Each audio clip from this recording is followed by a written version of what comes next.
Ukraine మీదన Russia విరుచుకు పడుతోందట. వచ్చే నెల 20వ తారీఖున ట్రంప్ ప్రమాణ స్వీకారం చేసేలోపు ఉక్రెయిన్ సర్వనాశనం చేయడానికి అడుగులు వేస్తున్నట్టుంది. తాజాగా ఇటీవల కాలంలో ఎన్నడూ చూడని స్థాయిలో బయట నుంచి సైబర్ దాడిని ఫేస్ చేస్తున్నామని ఉక్రెయిన్ ప్రకటించింది. దీంతో జస్టిస్ శాఖ ఆధీనంలోని ఏకీకృత రిజిస్ట్రేషన్లన్నీ మూసేశామని ప్రకటించింది.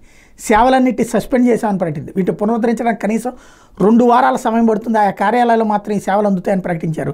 దేశాన్ని ఇబ్బంది పెట్టడానికి రష్యా ఇలా చేస్తోంది అన్నటువంటిది వాళ్ళ డిప్యూటీ ప్రైమ్ మినిస్టర్ చెప్తోంది.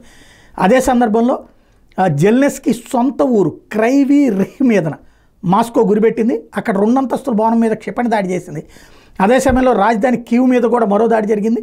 ఈ ఘటనలో ఒకళ్ళు ప్రాణాలు కోల్పోతే పలువురు తీవ్రంగా గాయపడ్డారు. దీని మీద రష్యా రక్షణ మంత్రిత్వ శాఖ స్పందించింది. బుధవారం కీవ్ దళాలు చేసిన దాడికి ప్రతిస్పందనగానే ఈ దాడి చేశామని ప్రకటించింది. అదే సందర్భంలో అమెరికా తయారీ ATACM క్షిపణులు 6, బ్రిటన్ తయారీ స్ట్రామ్ షాడో మిసైల్స్ 4 రోస్టోవ్ ప్రాంతం మీద ప్రయోగించినట్టు కూడా ప్రకటించింది.